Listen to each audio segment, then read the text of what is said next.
ಸಹಯೋಗದೊಂದಿಗೆ ಇವತ್ತು ಪ್ರತಿಭಾ ಕಾರಂಜಿ ಹಾಗೂ ಕಲೋತ್ಸವ ಕಾರ್ಯಕ್ರಮ ಈಗಾಗಲೇ ಔಪಚಾರಿಕವಾಗಿ ಉದ್ಘಾಟನೆ ಆಗಿಲ್ಲದಿದ್ದರೂ ಕೂಡ ಶಿಕ್ಷಕರ ಕ್ಷೇತ್ರದ ಪ್ರತಿನಿಧಿ MLC ಶ್ರೀನಿವಾಸ್ ಅವರು ನಮ್ಮನ್ನೆಲ್ಲ ಉದ್ದೇಶಿಸಿ ಮಾತನಾಡಿ ಹೊರಟಿದ್ದಾರೆ. ನಾನು ಕೂಡ ಬೇರೆ ಕಾರ್ಯಕ್ರಮಕ್ಕೆ ಹೋಗಬೇಕಿರೋದ್ರಿಂದ ಒಂದೆರಡು ನಿಮಿಷ ನಿಮ್ಮ ಜೊತೆ ಮಾತಾಡಿ ಮಕ್ಕಳಿಗೆಲ್ಲ ಶುಭ ಹಾರೈಸಿ ಹೊರಡಬೇಕು ಅಂತೇಳಿ ಬಂದಿದ್ದೇನೆ. ಇವತ್ತು ವೇದಿಕೆ ಮೇಲೆ ನನ್ನ ಜೊತೆಯಲ್ಲಿ BO ಕೃಷ್ಣಪ್ಪ ಅವರು, ಹಾಗೆ ನಮ್ಮ ಸರ್ಕಾರಿ ಪ್ರಾಥಮಿಕ ಶಾಲಾ ಶಿಕ್ಷಕರ ಆಯೋಜನೆ ಮಾಡಿ ಇಲ್ಲೆಲ್ಲ ಸೌಲಭ್ಯವನ್ನು ಕಲ್ಪಿಸಿಕೊಟ್ಟಿರ್ತಕ್ಕಂಥ ಮಂಜುಶ್ರೀ ಕಾನ್ವೆಂಟ್ನ ಅಧ್ಯಕ್ಷರು ಹಾಗೂ ಹಿರಿಯರು ಆದಂಥ ಮಾಲಿಂಗಪ್ಪನವರೇ, ಹಾಗೆ ಮೇಡಮ್ ಪುಷ್ಪವಲ್ಲಿ ಮೇಡಮ್ ಅವರು ಶಿಕ್ಷಣ ಇಲಾಖೆ ನಮ್ಮ D.Ed ಕಾಲೇಜು ಅದರ ಪ್ರಿನ್ಸಿಪಾಲರು, ಹಾಗೆ ಹಿಮಂತ್ ರಾಜು ಅವರು ಕೂಡ ಸುಮಾರು 35 ವರ್ಷಗಳ ಕಾಲ ನಿರಂತರವಾಗಿ ಶಿಕ್ಷಣ ಕ್ಷೇತ್ರದಲ್ಲಿ ಸೇವೆ ಸಲ್ಲಿಸಿ ಈ ಬರೋ 29ನೇ ತಾರೀಕು ನಿವೃತ್ತ ಹೊಂದಿದ್ದಾರೆ. ಅವರು ಕೂಡ ವಿವಿಧ ಸಂಘಟನೆಗಳಲ್ಲಿ ತಾಲೂಕಿನ ಶಿಕ್ಷಕರು ಹಾಗೂ ಶಿಕ್ಷಣ ಸಂಸ್ಥೆಗಳ ಅಭಿವೃದ್ಧಿಗೆ ಸಾಕಷ್ಟು ಕ್ರಿಯಾಶೀಲರಾಗಿ ಕೆಲಸ ಮಾಡಿದ್ದಾರೆ. ಹಾಗೆ ಮೇಡಮ್ ಗೀತಾ ಮೇಡಮ್ ಅವರು ಕಾರ್ಯದರ್ಶಿಗಳು ಮತ್ತು ಎಲ್ಲ ಶಿಕ್ಷಕರು ವೃಂದದವರು, ವಿಶೇಷವಾಗಿ ಶಿರಾ ತಾಲೂಕಿನ ಪೋಷಕರು ವಿಶೇಷವಾಗಿ ಮಕ್ಕಳನ್ನ ಇವತ್ತು ಆಸಕ್ತಿಯಿಂದ ಇಲ್ಲಿಗೆ ಕರ್ಕೊಂಡು ಬಂದಿದ್ದೀರಿ. ನಮ್ಮ ನಾಗಭೂಷಣ್ ಕೂಡ ಇವತ್ತಿಲ್ಲಿ ಶಿಕ್ಷಣ ಇಲಾಖೆಯಿಂದ ಸಾಕಷ್ಟು ಕಾರ್ಯಕ್ರಮಗಳನ್ನು ಮಾಡೋ ವಿಚಾರದಲ್ಲಿ ದೊಡ್ಡಯ್ಯ ಇದ್ದಾರೆ. ಅವರೆಲ್ಲರೂ ಕೂಡ ದೊಡ್ಡ ಮಟ್ಟಕ್ಕೆ ಶ್ರಮಿಸ್ತಾ ಇದ್ದಾರೆ. ತಾಲೂಕಿನ ಬಡ ಮಕ್ಕಳು ಓದ್ತಿರ್ತಕ್ಕಂಥ ಶಿಕ್ಷಣ ಸಂಸ್ಥೆಗಳನ್ನ ಯಾವ ರೀತಿ ಕಾಪಾಡಬೇಕು ಅನ್ನೋ ವಿಚಾರದಲ್ಲಿ ಸಾಕಷ್ಟು ಶ್ರಮಿಸ್ತಾ ಇದ್ದಾರೆ. ಇಲ್ಲಿ ಪೋಷಕರು ಒಂದು ಕಿವಿ ಮಾತು ಏನಂತ ಹೇಳಿದ್ರೆ, ಇವತ್ತು ನೀವೆಲ್ಲ ಆಸಕ್ತಿಯಿಂದ ನಿಮ್ಮ ಮಕ್ಕಳು ಬೇರೆ ಬೇರೆ ರೀತಿಯ ಕಲಾ ಉತ್ಸವ, ಅವರ ಸಾಂಸ್ಕೃತಿಕ ಪ್ರತಿಭೆ ಏನಿದೆ ಆ ವಿಚಾರಗಳಲ್ಲಿ ಏನು ಅವರು ಒಂದು ತಮ್ಮ ಪ್ರತಿಭೆಯನ್ನು ವ್ಯಕ್ತಪಡಿಸ್ತಾರೆ, ಅದನ್ನು ನೋಡೋದಕ್ಕೆ ಪ್ರೋತ್ಸಾಹ ಕೊಡೋದಕ್ಕೆ ಬಂದಿದ್ದೀರಾ. ನಿಜಕ್ಕೂ ಕೂಡ ಅದು ಇದೊಂದು ಸಣ್ಣ ಕಾರ್ಯಕ್ರಮ ಅಂತ ನೋಡೋರ್ಗೆ ಅನ್ಸಿದ್ರು ಕೂಡ ಆ ಮಕ್ಕಳು ಆ ಪುಟಾಣಿ ಕಣ್ಣುಗಳಿಗೆ ಇದು ಬಹಳ ದೊಡ್ಡ ಕಾರ್ಯಕ್ರಮ. ಅವ್ರ ಮುಂದೆ ಏನಾಗಬೇಕು ಅನ್ನೋದು, ಅವರಲ್ಲಿ ಸ್ತುಪ್ತವಾಗಿ ಅಡಗಿರ್ತಕ್ಕಂಥ ಪ್ರತಿಭೆ ಏನಿದೆ, ಅವರಲ್ಲಿ ಸ್ತುಪ್ತವಾಗಿ ಅಡಗಿರ್ತಕ್ಕಂಥ ಒಂದು ಆ ಜಾಣ್ಮೆ, ಆ ಕುಶಲತೆ ಏನಿದೆ, ಅದನ್ನು ಹೊರಗೆ ತೆಗೆಯೋದಕ್ಕೆ ಇದೊಂದು ವೇದಿಕೆ ಆಗುತ್ತೆ. ಅದರ ಜೊತೆಗೆ ಆ ಮಕ್ಕಳ ಮುಂದೆ ಏನಂತಾರೆ ಗೊತ್ತಿಲ್ಲ. ನಾವೆಲ್ಲ ಇದೇ ರೀತಿ ಸರ್ಕಾರಿ ಶಾಲೆಯಲ್ಲಿ ಓದ್ಕೊಂಡು ಬಂದಿರುವಂಥವ್ರು. ಸರ್ಕಾರಿ ಶಾಲೆಯಲ್ಲಿ ಸಿಗುವಂಥ ಒಂದು ಶಾರದಾ ಪೂಜಾ ಕಾರ್ಯಕ್ರಮ, ಅಲ್ಲಿ ಹೇಳ್ತಿದ್ದಂಥ ಆ ಸರಸ್ವತಿ ಪೂಜೆ ದಿವಸ ಹಾಡುಗಳು, ಅಲ್ಲಿ ನಮ್ಗೊಂದು ಅವಕಾಶ ಸಿಕ್ಕಿ ಆ ಸ್ಟೇಜ್ ಹೋಗಿದ್ದೀವಿ ಅಂದ್ರೆ ಏನೋ ದೊಡ್ಡ ಸಾಧನೆ ಮಾಡಿದಷ್ಟು ನಮಗೆ ಸಂಭ್ರಮ ಅನ್ಸೋದು. ಹಾಗಾಗಿ ವಿಶೇಷವಾಗಿ ಜೀವನದಲ್ಲಿ ಮಕ್ಕಳಿಗೆ ಬೇರೆ ಯಾವುದು ನೆನಪಿಲ್ಲ ಅಂದ್ರೂ ಕೂಡ ಅವರು ಆ ಪ್ರಾಥಮಿಕ ಶಾಲಾ ಹಂತ, ಪ್ರೌಢಶಾಲಾ ಹಂತದವರೆಗೆ ಏನು ಕಲಿತಾರೆ, ಏನು ನೋಡ್ತಾರೆ, ಏನೆಲ್ಲ ಕಾರ್ಯಕ್ರಮಗಳಲ್ಲಿ ಚಟುವಟಿಕೆಗಳಲ್ಲಿ ಭಾಗವಹಿಸ್ತಾರೆ, ಅವರು ಮುಂದಿನ ಜೀವನ ಪರ್ಯಂತ ಅವರು ಯಾವ ರೀತಿ ಬದುಕನ್ನ ರೂಪಿಸ್ಕೋತಾರೆ ಅನ್ನೋದಕ್ಕೆ ನಾಂದಿ ಆಗುತ್ತೆ. ಆ ಕಾರಣಕ್ಕಾಗಿ ಬಂಧುಗಳೇ, ಇಲ್ಲಿ ಸುಮಾರು ಜನ ಪೇರೆಂಟ್ಸ್ ಬಂದಿದ್ದೇ ಇರ್ಬೋದು, ಆದರೆ ಶಿಕ್ಷಕರೇ ಅವ್ರನ್ನ ಕರ್ಕೊಂಡು ಬಂದಿದ್ದೀರಾ. ನಿಮ್ಮ ಶಾಲೆಗಳಿಂದ ಕರ್ಕೊಂಡು ಬಂದಿದ್ದೀರಾ. ನೀವು ಶಿಕ್ಷಕರು ಒಂದು ರೀತಿ ಮಕ್ಕಳಿಗೆ ಎರಡನೇ ತಂದೆ ತಾಯಿ ಇದ್ದಂತೆ. ಹಳ್ಳಿ ಕಡೆ ಗ್ರಾಮೀಣ ಭಾಗದಲ್ಲಿ ಎಲ್ಲ ಒಂದು ಕಡೆ ಎಲ್ಲವೂ ಉಚಿತವಾಗಿ ಸಿಗುವಂತ ಸರ್ಕಾರಿ ಶಾಲೆಗಳಲ್ಲಿ ಪೋಷಕರ ಪಾಲ್ಗೊಳ್ಳುವಿಕೆ ಬಹಳ ಕಡಿಮೆ ಆಗ್ತಾ ಇದೆ. ಪೋಷಕರು ಬಂದು ಶಿಕ್ಷಕರ ಜೊತೆ ನಿಂತು ಆ ಮಕ್ಕಳಿಗೆ ಎನ್ಕರೇಜ್ ಮಾಡಿದ್ರೆ ಇನ್ನೂ ಹೆಚ್ಚು ಉತ್ಸಾಹ ಬರುತ್ತೆ. ಅದರ ನಡುವೆ ಕೂಡ ವಿಶೇಷವಾಗಿ ಸರ್ಕಾರಿ ಶಾಲೆಗಳಲ್ಲಿ ಕೆಲಸ ಮಾಡುವಂಥ ಶಿಕ್ಷಕರು ಏನಿದ್ದೀರಿ, ನೀವು ನಿಜಕ್ಕೂ ಕೂಡ ಅಭಿನಂದನಾರ್ಹರು. ಆ ಎಲ್ಲ ಶ್ರಮವನ್ನ ನಿಮ್ಮ ಮಕ್ಕಳ ಜೊತೆಗೆ ಅವ್ರು ಓದೋ ಶಾಲೆಗೆ ಹೋಗ್ತಿರೋ ಇಲ್ಲೋ ಗೊತ್ತಿಲ್ಲ. ಆದರೆ ಈ ಶಾಲೆಗೆ ಬರಬೇಕಾದ್ರೆ ಈ ಕಾರ್ಯಕ್ರಮಕ್ಕೆ ನೀವು ಅವ್ರನ್ನೆಲ್ಲ ಬಹಳ ಆಸಕ್ತಿಯಿಂದ ಕರ್ಕೊಂಡು ಬಂದಿದ್ದೀರಿ.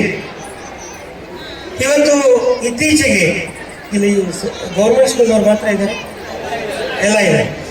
ಇತ್ತೀಚೆಗೆ ಒಂದು ಸರ್ಕಾರದ ಆಲೋಚನೆಗಳು ನೋಡ್ತಾ ಇದ್ದೀವಿ ನಾವು. ಎಲ್ಲ ಒಂದು ಕಡೆ ಖಾಸಗಿ ಶಾಲೆಗಳ ಒಂದು ಕಡೆ ಗುಣಮಟ್ಟದ ಶಿಕ್ಷಣ ಕೊಡಬೇಕು ಅಂತೇಳಿ ಸಾಕಷ್ಟು ಪ್ರಯತ್ನ ಮಾಡ್ತಾ ಇರೋದು ಒಂದು ಕಡೆ. ಆದರೆ ದಿನೇ ದಿನೇ ಸರ್ಕಾರಿ ಶಾಲೆಗಳಲ್ಲಿ ಬೇರೆ ಬೇರೆ ಕಾರಣಕ್ಕಾಗಿ ಅಲ್ಲಿ ಮಕ್ಕಳ ಸಂಖ್ಯೆ ಕೊರತೆ ಉಂಟಾಗುವಂಥದ್ದು.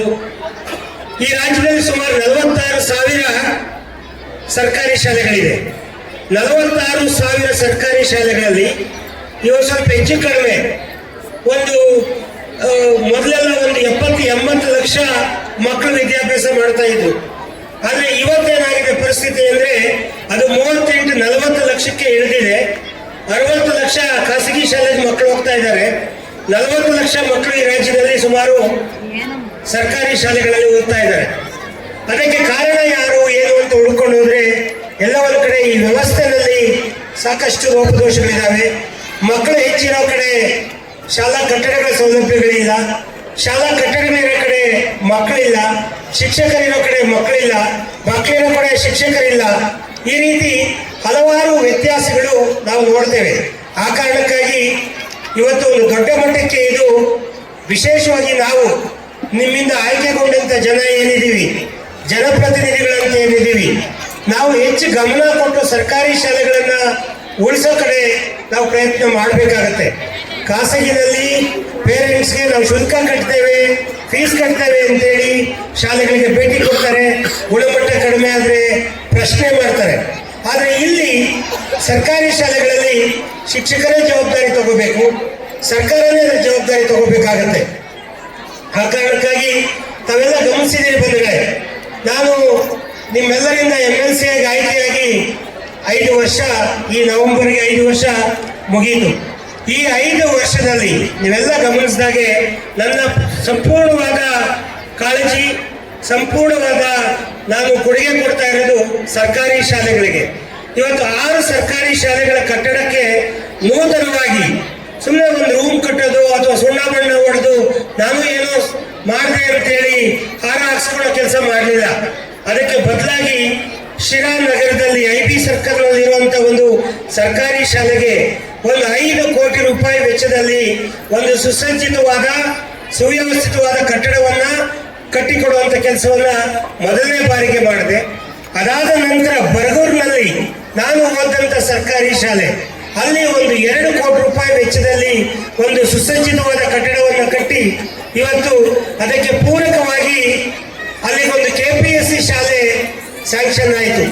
KPSC ಶಾಲೆ ಆಗೋದ್ರಿಂದ ಆ ಗ್ರಾಮದ ಮಕ್ಕಳು LKG ಇಂದ 12ನೇ ತರಗತಿವರೆಗೆ PUC ಹಂತದವರೆಗೆ ಒಂದೇ ಕಡೆ ಶಿಕ್ಷಣ ಪಡೆಯುವಂಥದ್ದಾಗತ್ತೆ.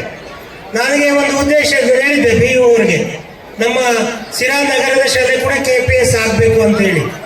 ಅದಕ್ಕೆ ನಾನು ಮುಂದಿನ ದಿನಗಳಲ್ಲಿ ನಾನು ಕೂಡ ಸರ್ಕಾರದ ಜೊತೆ ವ್ಯವಹರಿಸಿ ನಮ್ಮ ಶಿರಾ ನಗರದ ಶಾಲೆ ಕೂಡ ಒಂದು KPSC ಶಾಲೆ ಆಗಬೇಕು. ಅಲ್ಲಿ ವ್ಯವಸ್ಥೆ ಇದೆ, ಬೇಕಾದಷ್ಟು ವಿಶಾಲವಾದ ಎಕರೆಗಟ್ಟಲೆ ಆಟದ ಮೈದಾನ, ಪಕ್ಕದಲ್ಲಿ PU ಕಾಲೇಜು, ಹೈಸ್ಕೂಲು, ಅದ್ರ ಎದುರುಗಡೆ ಮಿಡ್ಲ್ ಸ್ಕೂಲು, ಅದೆಲ್ಲ ಒಂದೇ ಸೂರಿನಡಿ ಒಂದೇ ಶೆಲ್ಟರ್ಗೆ ತಂದಾಗ ನಿಜಕ್ಕೂ ಪೋಷಕರಿಗೆ ಒಂದು ಭರವಸೆ ಬರುತ್ತೆ, ಅಲ್ಲಿಗೆ ಮಕ್ಕಳನ್ನ ಕಳಿಸ್ತಾರೆ. ಇದಾದ ನಂತರ ಗೋಪಿಕುಂಟೆ ನಾನು ಬೆಳೆದಂಥ ಊರು, ಆ ಊರಿನಲ್ಲೂ ಕೂಡ 1 ಕೋಟಿ ರೂಪಾಯಿ ವೆಚ್ಚದಲ್ಲಿ ಒಂದು ಸರ್ಕಾರಿ ಶಾಲೆಯ ಕಟ್ಟಡವನ್ನು ಕಟ್ಟಿಸ್ಕೊಡುವಂಥದ್ದಾಯಿತು. ಈಗ ತರೂರಿನಲ್ಲಿ 1 ಕೋಟಿ ರೂಪಾಯಿ ವೆಚ್ಚದಲ್ಲಿ ಒಂದು ಸರ್ಕಾರಿ ಶಾಲೆ ಕಟ್ಟುವಂಥ ಕೆಲಸ ನಡೀತಾ ಇದೆ. ನಮ್ಮ ತಾವರೆಕೆರೆಯಲ್ಲಿ 1 ಕೋಟಿ ರೂಪಾಯಿ ವೆಚ್ಚದಲ್ಲಿ ಒಂದು ಸರ್ಕಾರಿ ಶಾಲಾ ಕಟ್ಟಡವನ್ನು ಕಟ್ಟುವಂಥ ಕೆಲಸ ನಡೀತಾ ಇದೆ. ಹಾಗಾಗಿ ನಾವು ಹೆಚ್ಚು ಇವತ್ತು ಯಾರು ಏನೇ ಹೇಳ್ಬೋದು, ನಾವು ನೀರಾವರಿ ಸೌಲಭ್ಯಗಳನ್ನು ಕೊಡ್ತೀವಿ ರೈತರಿಗೆ, ಬೇರೆ ಎಲ್ಲವನ್ನೂ ಕೊಡ್ತೇವೆ.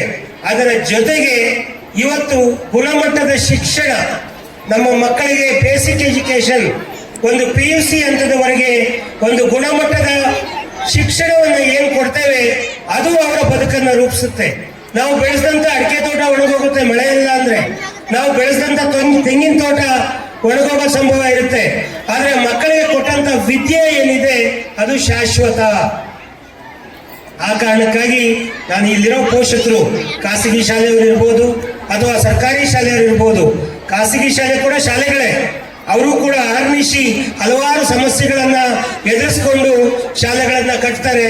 ಒಂದು ಸೇವೆ ಉದ್ದೇಶದಿಂದ ಅದನ್ನು ನಡೆಸ್ಕೊಂಡು ಹೋಗ್ತಾ ಇರ್ತಾರೆ. ಅಲ್ಲಿ ಮತ್ತೆ ಇಲ್ಲಿ ಎರಡೂ ಕೂಡ ಒಂದು ಹೆಲ್ತಿ ಕಾಂಪಿಟೇಷನ್ ಇರಬೇಕು, ಒಂದು ಸ್ಪರ್ಧಾತ್ಮಕ ಮನೋಭಾವ. ಹೌದಾ, ಮಂಜುಶ್ರೀನಲ್ಲಿ ಈ ಸಾರಿ ಫಸ್ಟ್ ರ್ಯಾಂಕ್ ಬಂತ, ನಾವು ಸರ್ಕಾರಿ ಶಾಲೆಗೆ ತರ್ತೀವಿ ಅನ್ನೋ ಚಾಲೆಂಜ್ನ ಸರ್ಕಾರಿ ಶಾಲೆಯವರು ಮಾಡಬೇಕು. ಯಾಕೆಂದ್ರೆ ಸರ್ಕಾರಿ ಶಾಲೆಗಳಲ್ಲಿ ಯಾವ ಕೊರತೆನೂ ಇರಲ್ಲ. ಒಳ್ಳೆ ಶಿಕ್ಷಕರು, ನೀವೆಲ್ಲ ಗುಣಮಟ್ಟದಿಂದ ಮೆರಿಟ್ ಮೇಲೆ ಆಯ್ಕೆ ಆಗಿರುವಂತ ಶಿಕ್ಷಕರು. ಸರ್ಕಾರಿ ಶಾಲೆಗೆ ಆಯ್ಕೆ ಆಗಿರೋರು ಅಷ್ಟೇ ಪ್ರೈವೇಟ್ ಸ್ಕೂಲ್ಗೆ ಬರ್ತಾರೆ ಮೇಷ್ಟ್ರುಗಳು.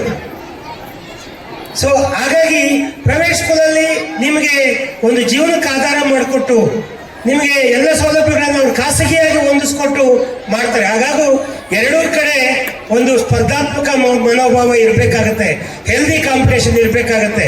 ಈ ದಿಕ್ಕಿನಲ್ಲಿ ನಾವು ಆ ಪುಟಾಣಿ ಮಕ್ಕಳಿಗೆ ಮುಂದಿನ ಭವಿಷ್ಯವನ್ನ ರೂಪಿಸ್ಕೊಡ್ಬೇಕಾಗತ್ತೆ.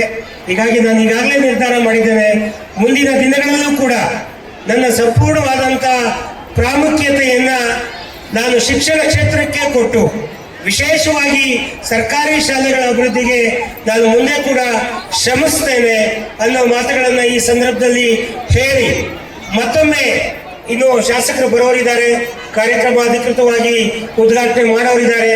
ಅಲ್ಲಿವರೆಗೂ ಮನರಂಜನಾ ಕಾರ್ಯಕ್ರಮಗಳನ್ನ ಪ್ರಾರಂಭ ಮಾಡಿ ನಿಮ್ಮನ್ನು ಕೂಡ ಎಂಗೇಜ್ ಮಾಡ್ತಾರೆ.